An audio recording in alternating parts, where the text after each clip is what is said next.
Good evening. This week's Parsha, Parshas Bo, the Zohar HaKadosh opens with a question. Why is the word Bo, El Paro, employed? If, for instance, two people are in a place and one wants the other to go to another destination, they would say, Lech. If you're standing here, it's not come. Come is when the person's in the other place and they suggest come to me. It's two people. It's plural. Bo is plural. No, Bo is singular, but the point is, it's not singular, plural. The question is, do you say to somebody when you want them to go to another place, come? No. Come is when they're here and they say, come here to me. So the Zohar HaKadosh answers and says that Bo is said instead of Lech because Bo is a softer lashon. It's a softer way of expressing to come, not go, in a very strong way. And there were Taninim Gedolim, says the Zohar HaKadosh. There were very big animals, wild animals in front of the Paro's palace.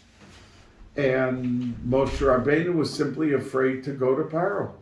He was afraid to go back. They let out, at that stage, the wild animals, and he was afraid to go there. So HaKadosh Baruch Hu wanted to soften the request. And he said, please come, like, come, Bo El Paro, come, I'm going with you. You're coming with me. You're not going alone. What we really see from that is that a lot of times it's not what we say to someone, it's how we say it and the words we choose to express it. A person could have the same message and be turned off, or a person could have a message and be encouraged to want to participate. So when we have our daily dealings with people, we sometimes we don't always have the patience, we don't always have the time to take that extra minute and to be very considerate and sensitive to how we're saying and what we're saying, because it sometimes, very often, makes a major difference in terms of the people. Now, we know that the pasuk, the Sfas Emes, says a very striking thing. It says by Arbig, like I mentioned to you last week, that there were 7 plagues last week, and that was the Chesed, Gevurah, Teferes, that all corresponded to that. This week in Parshas Bo, there are the last 3, the Choshech, the Arbe, the Choshech, and the Makas Bechoros. And that represents the Chochmah, Bina, and Das, which brought them closer to the Hiskalos, to Matan Torah, and the revelation of God's glory, like it says, Roa Soshivcha al Hayom, Mashalo Roa Yechezkel ben Buzi b'Mara Nevuah. That there was a tremendous reaction of spirituality drenching the atmosphere when they were on the Yam. That even the Shifcha, the simple maidservant, saw greater revelation than Yechezkel the Navi saw in his lifetime. So, when it talks about when it talks about the arba, the locusts, the pasuk says, and this is what the Sfas Emes brings out, that the pasuk says that there's going to be a lot of locusts, and you never saw miyos Heyos al ho'adama, miyom heyos al ho'adama, ad hayom hazeh. That your parents and your grandparents never saw so many locusts ever in this world.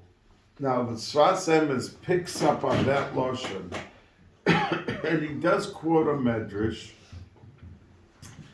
that says that the people who were not living anymore when the locust came, excuse me, there was Tchias HaMesim of the parents of the Mitzrayim and the grandparents. In other words, they were brought back to life to be able to see how many locusts there were in Mitzrayim, because in their lives they never saw it. Miyos hayosam al ho'adama, in their entire life, but ad hayom hazeh. So says the Sfas Emes, the fact it says ad hayom hazeh, until this day, that means they didn't see it. But this day in and of itself, they will see it, because they were brought back to life to see what was doing in the world. So interestingly, the Sfas Emes says that shows you the difference between Yidden and Goyim. It means we know that the Machshava Tova HaKadosh Baruch Hu is mitzarfa l'maisa.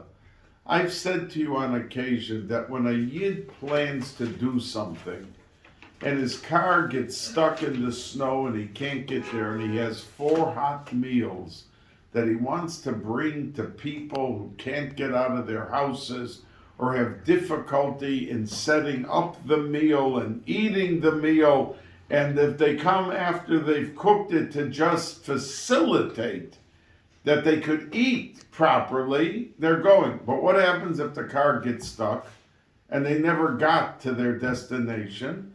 They get the credit as if they came to their destination, because HaKadosh Baruch Hu is mitzaref machshava tova l'maisa. But by Goyim it's the opposite. The HaKadosh Baruch Hu is mitzaref the machshava ra'ah l'maisa. That if they wanted to go hurt a Yid, and they were on their way and their car had 3 flat tires, so they never got there, it's looked at in heaven as if they actually got there, they arrived, and they did what they wanted to do.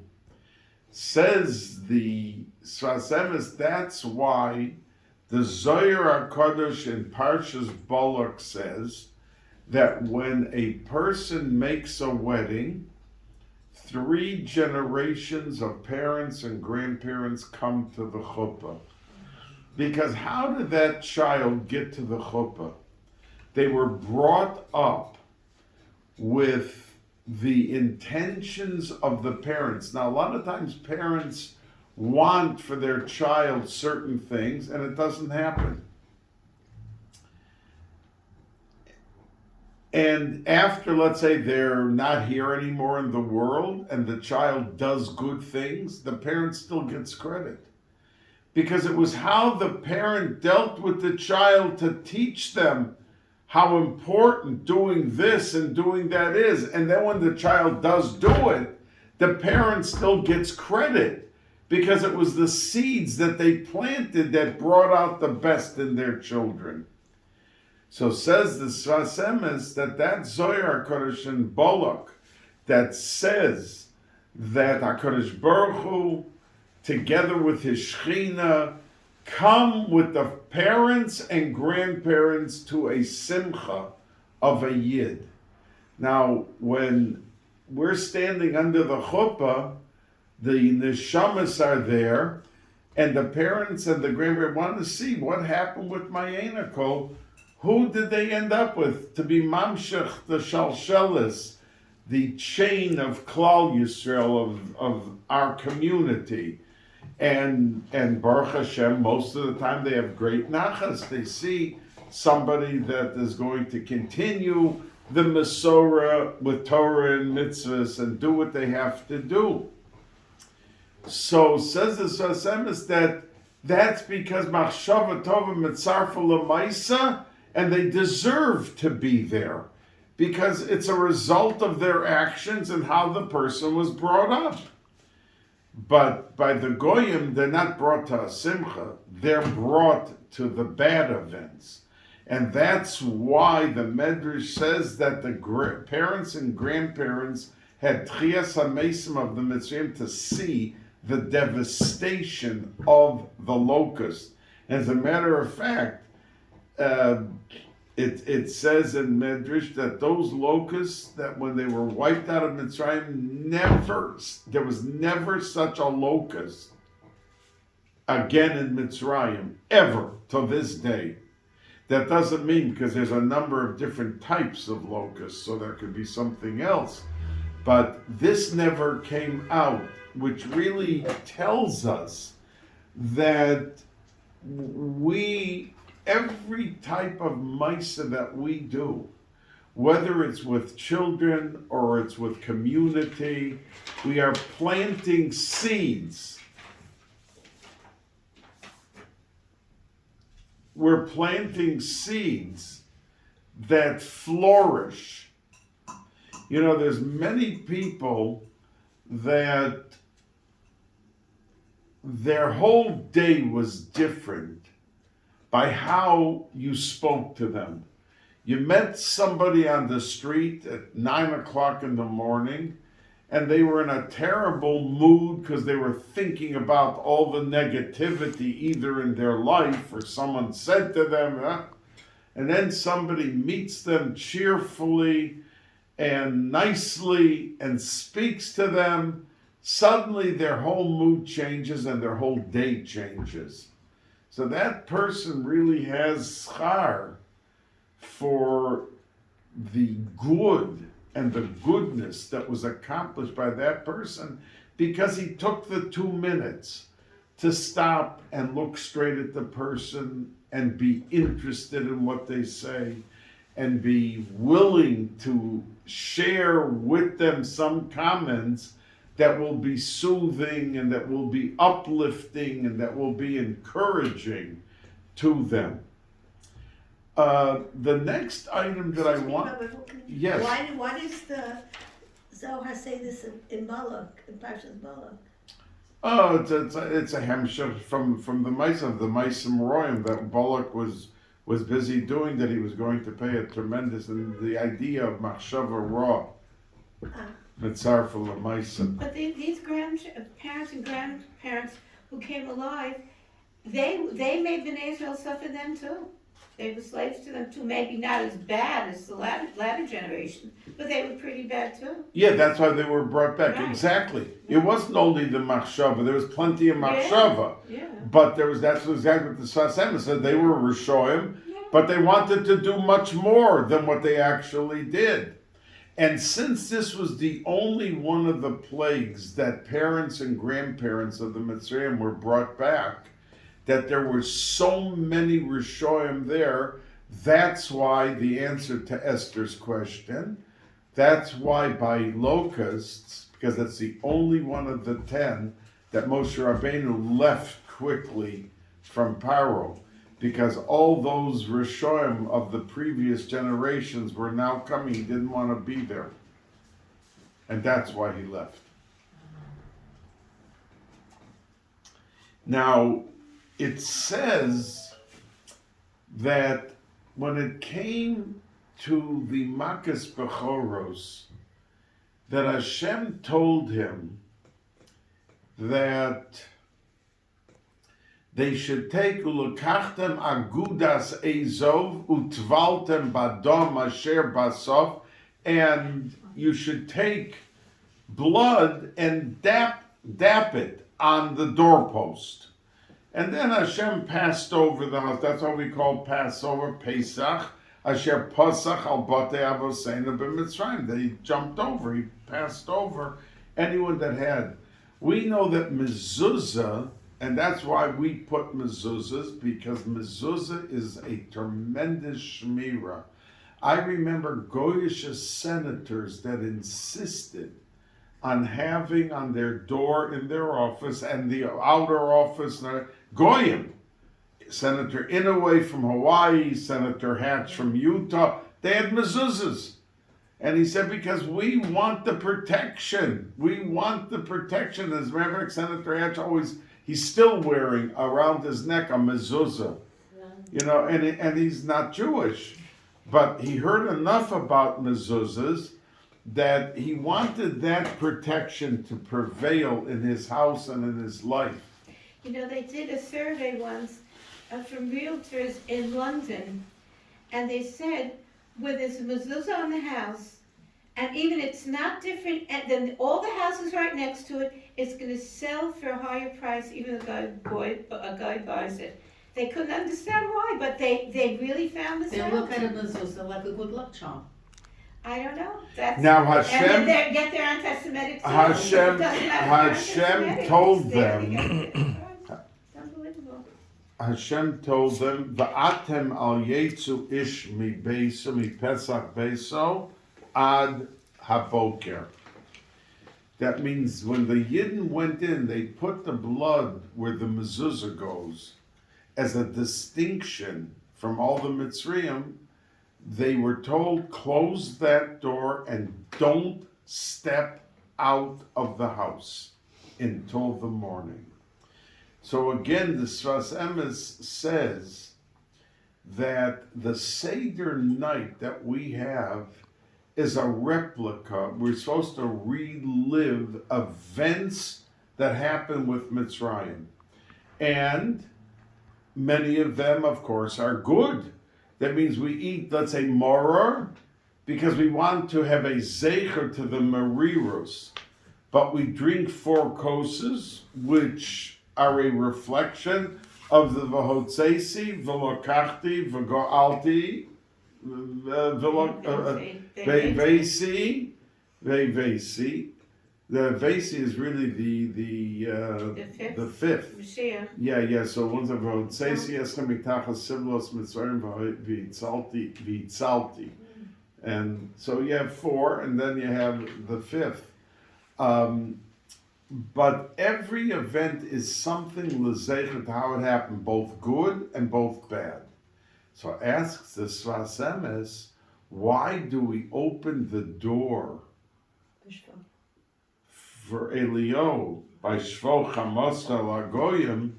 We opened the door if the theme of the night was to keep the doors closed and not to go out and not to look out even. And as a matter of fact, the Medrash brings that there were 3 that were told not to look out and not to gaze. Because the fact is this, that when Midas Hadin happens to a person, all the Svarim talk about it, that if you revel in the fact that you're being saved, and in many cases you did not deserve to be saved, it was because of a side reason that you were saved, you bring the Midas Hadin onto you. And the Kabbalah Svarim cite 3 examples. One was Noach. Noach, there's 2 opinions what the Tzohar was. Was it a window that you could see through? Or was it just a precious gem that the outside light made it shine, so they had like light in the Teva, in the ark? So according to the opinion it was a precious stone, it means you could not see outside, because the truth is that even the Pasuk calls Noach Ish Tzaddik, but there was plenty of criticism to him. It said Mipnei Mei HaMabel, that he went into the ark when the water came. Rashi says that he Hayamamin Ve'eno Mamin, he believed, but he didn't believe that there was going to be a Mabel. And here was the man that was the tzaddik and the good one and the one being saved, and even he had some defection in his emunah. So if he would look out, he would have been mamshech the Midas Hadin, looking at the world being destroyed. So he was told not to look out, and that's according to the opinion that it was a precious stone. Lot was told that when you leave Sodom, do not look back. Now, he didn't, but his wife did, and a lot of the tour guides claim 100% that outside of Sodom, there is a pillar of salt, and they say that is Lot's wife. That is the Netziv Melech that the Pasuk talks about. Because Lot didn't deserve to be saved. He was just as bad as they were. The Medrash says that really Lot at one point was a tzaddik.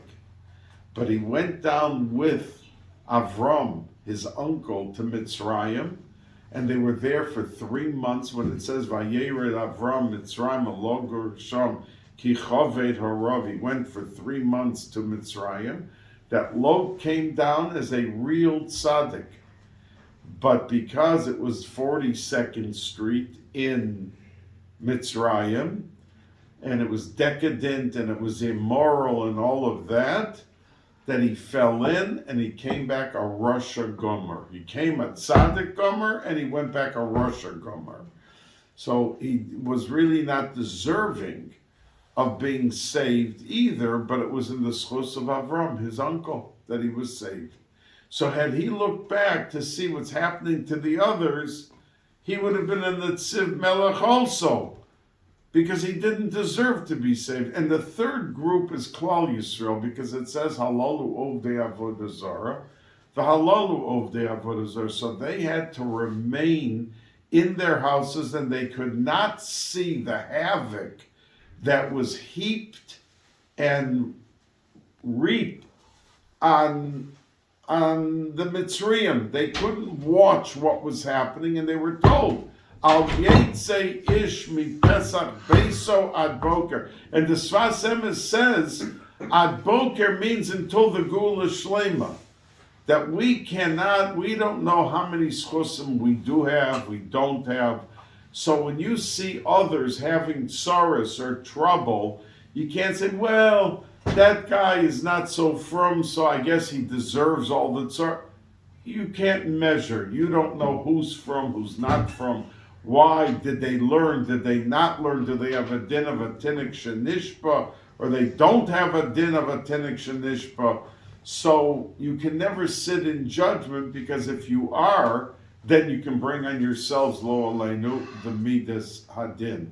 So says the Sfas Emes that even though we should not open the door at the Seder, because we're commemorating the events of Mitzrayim and Yetzias Mitzrayim.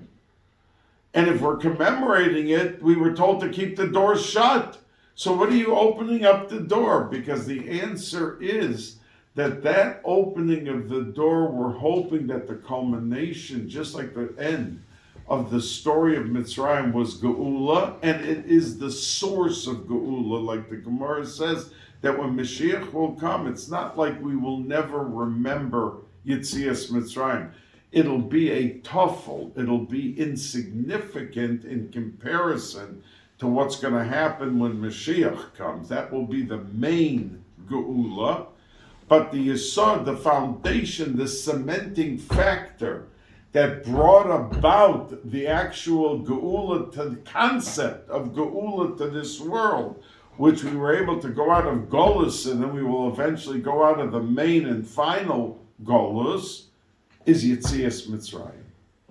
So therefore, at the end, we open up the door at the Seder, that after all this Zecher of the Maror and everything that did happen, but at the end they went out, so we will go out of this Golus too, and the indication is the opening of the door, and that's why the Pasuk said, Ad HaBoker, until the morning, and says the Sfas Emes, Ad HaBoker is a reference to the Geula Shlema that will come at the end of the story.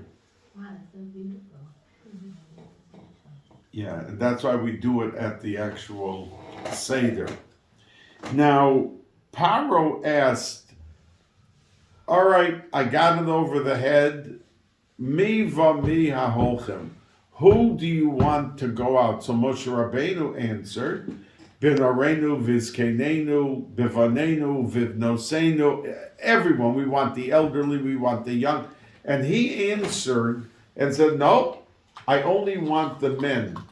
the men to go out by a Gorish Osam, and he chased them out. He said, goodbye. I don't want to see you. And that's how he left it then. Now, that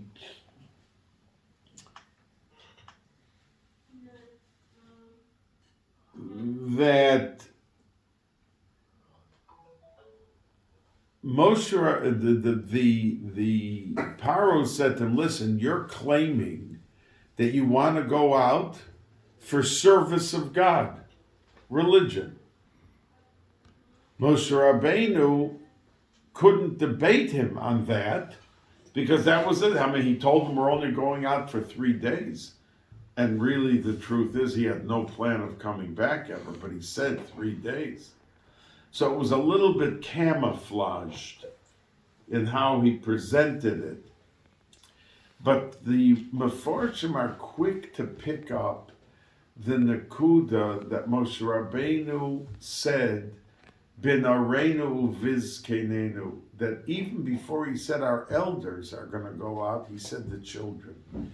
Because the asidus and the basis of the whole Klal Yisrael ad hayom hazeh has been the cultivating, instilling, implanting into each and every child's emunah.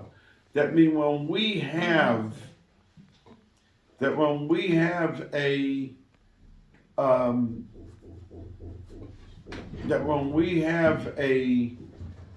child in the morning, the first thing that we want him to do is to wash negelwasser. And if we do it the way we're supposed to do it, then there is a warmth that is developed that his whole life he'll wash negelwasser before he steps out of a bed. I told you on occasion that the Zohar Kodesh and Mekade says somebody who steps out of a bed, even though la halacha it's mutter, you can go to the sink to wash your hands, but if you step out, you put your foot on the floor and you stand up with all the tumah on you, that day you cannot have success. That day the success is over.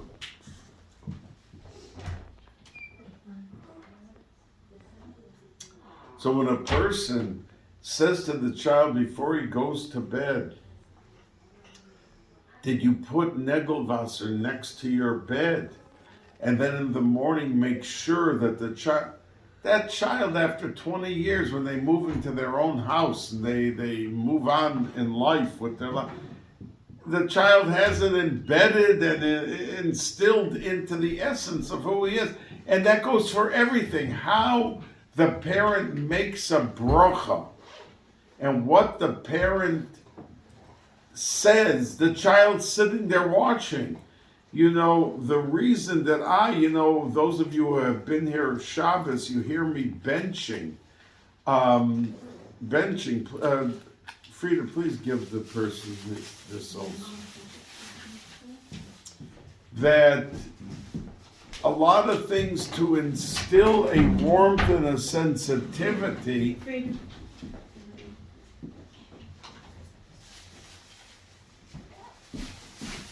to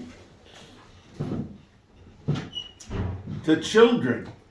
And that's the message of what Moshe Rabbeinu was saying to Paro. We are a people, and to go out with just the men is meaningless to us. We have to have our children as the backbone and the foundation of this excursion that we are going on, because they are the essence of what our people is about, and we go from generation to generation in how we accommodate and how we deal with children and their lives. Now,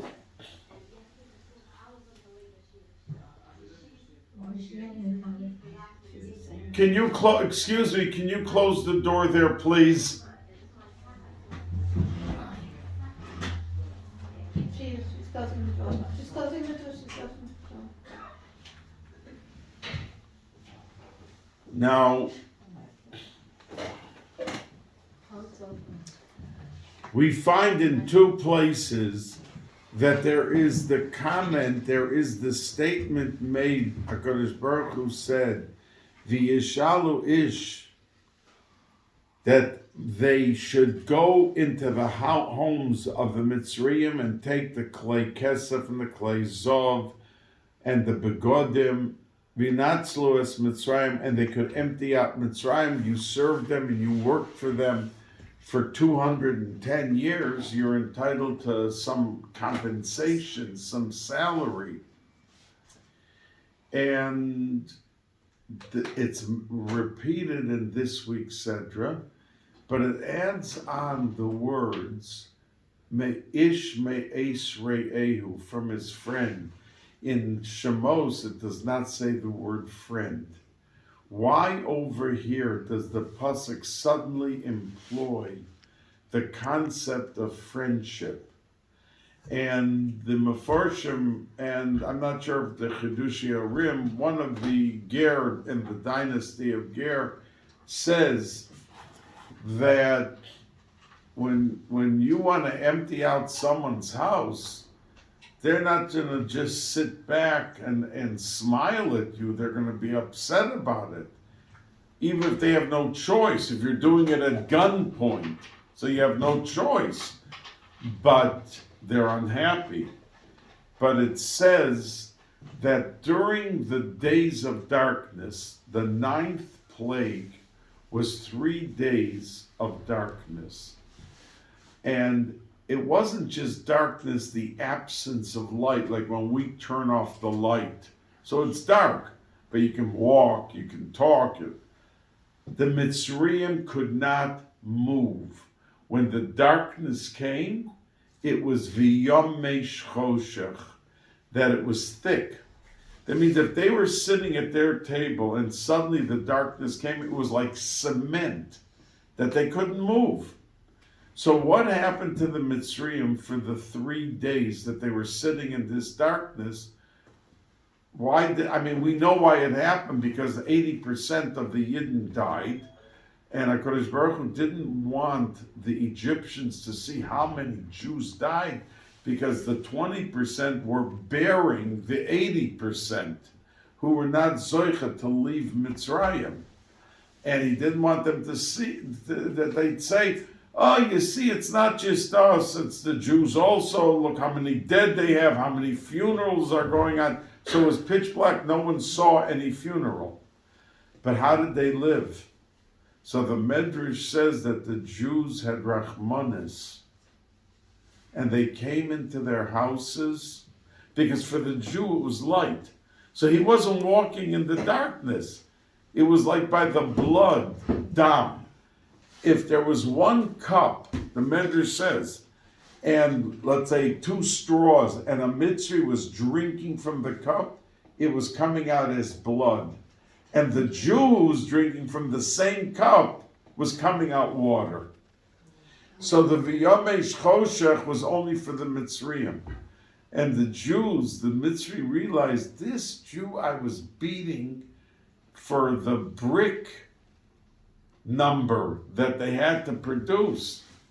And now I can't even get to a spoon to put food in my mouth, and he's feeding me to keep me alive. So when it came to the taking of the gold and the silver, Ish me reyehu. Now it says from his friend, because the Mitzrayim, says the Medrash, became friends. They became friendly. It was a different atmosphere. I wouldn't have been alive if it wouldn't be for this Jew. And look at that. I was busy beating him, and he didn't say, oh, you were busy beating me. You think I'm going to go feed you now? He fed him anyway, because the backbone of survival of Yidden always has been the chesed that they have done. And that's why it says that the avos, the 3 avos, each represent something else. Avram was chesed, and Yitzchak was davening, and Gevura, and Yaakov Avinu was Torah. But the Mefarshim say that when we mention the three at the beginning of Shemona Esrei, we don't mention at the end of the bracha all three. We say Melech Ozer Moshe U'Magen, Baruch Atah Hashem Magen Avraham. But we don't say Magen Avraham, Yitzchak, V'Yaakov, like we began the paragraph. So the Mefarshim, the Chazal say, the Gemara says, Yochol Yehei Choismin Bekulam, that you would think that you would finish the paragraph off with Melech Ozer Moshe Magen, Baruch Atah Hashem Magen Avraham, Yitzchak, and Yaakov. But he said to Avram, HaKadosh Baruch Hu, I'm not going to end off with all three, only with you.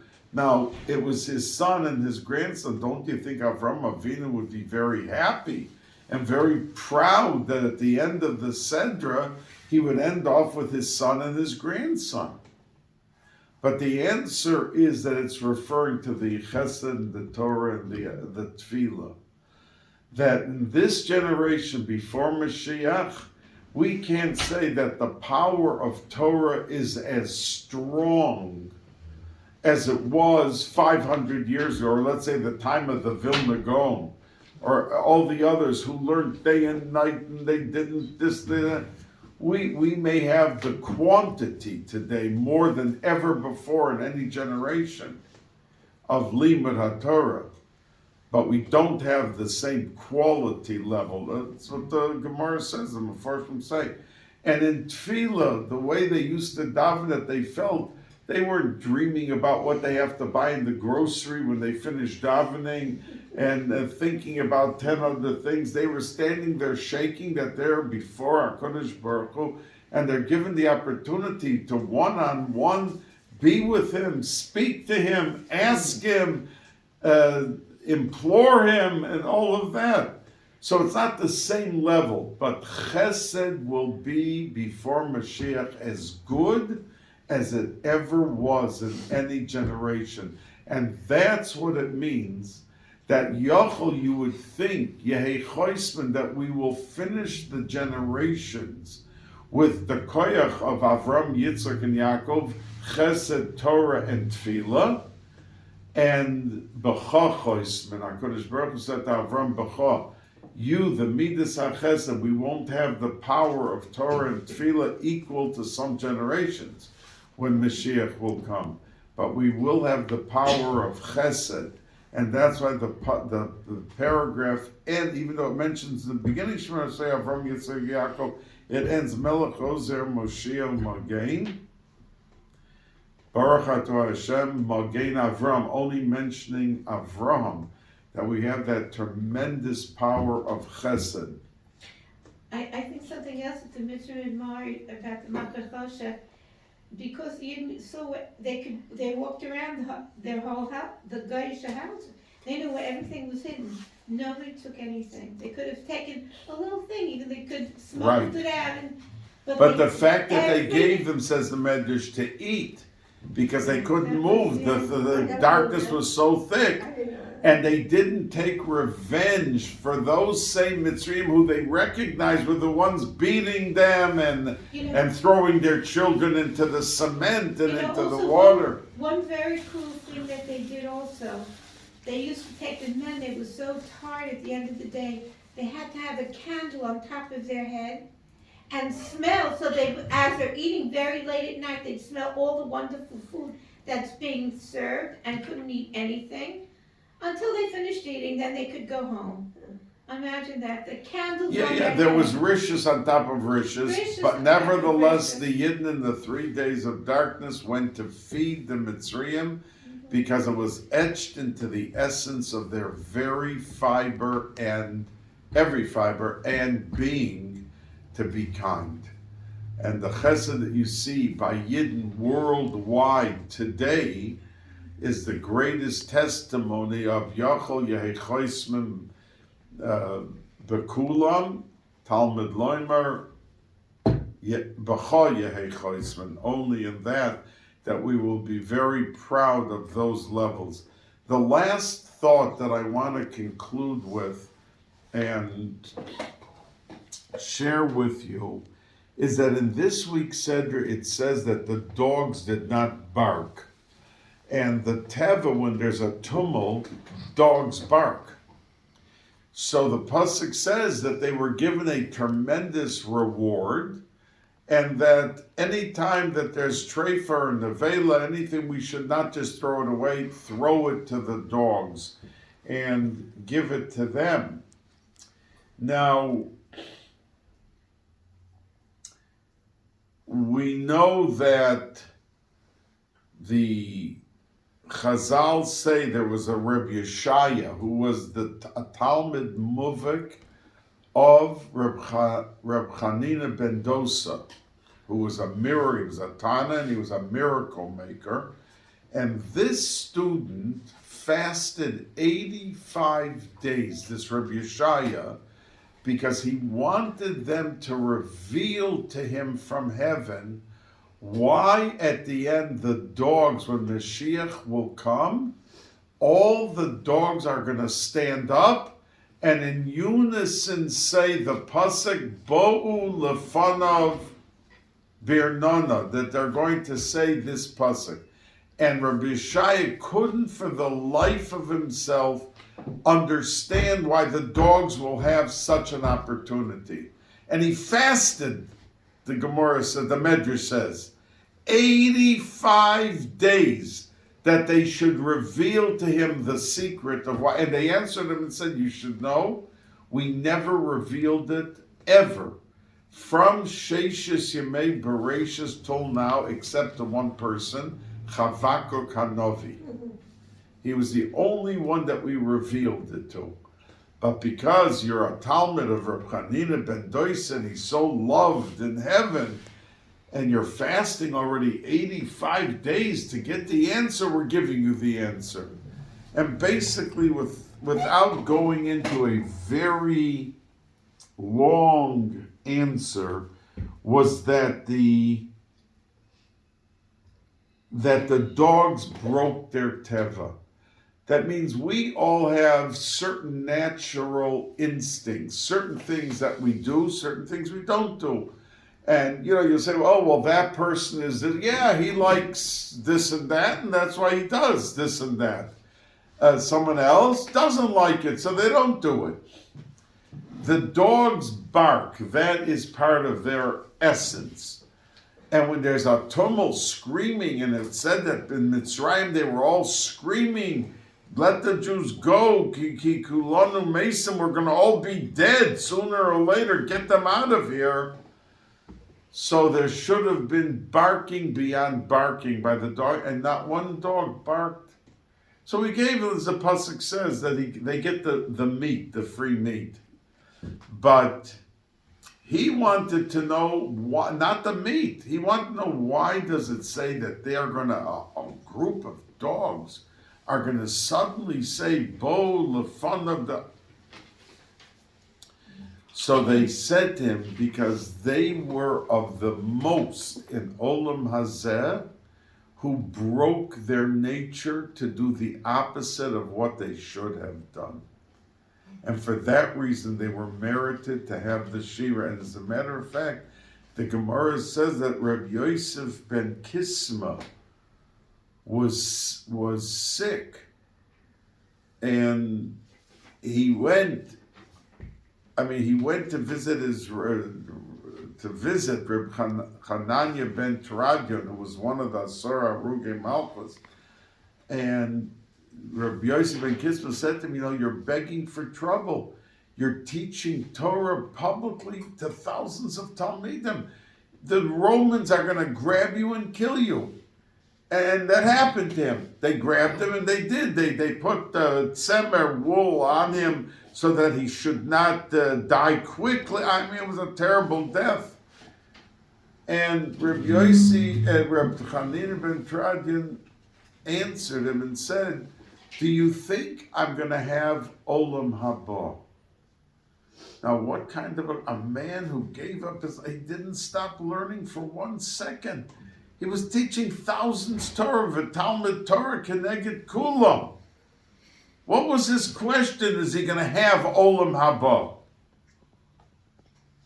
So Rabbi Yossi ben Kisma asked him and said, well, did you ever do something very special? And he answered and said, Gemara says this, in Avodah Zarah, that he answered him and said, yeah, there is something I did special. There was a Purim, and I had 2 pockets filled with money. One was to give out to the poor, and one was my own money to make a Sudas Purim and to do what I needed to do at home. And I couldn't remember which was which, so I took both pockets and gave it completely for the Aniyim. Oh, said Rabbi Yosef, oh, you did that? You're going to be not only Olam Haba, I wish my chelik would be with you. So the Balatanya says, I mean, what was this question and what was this answer?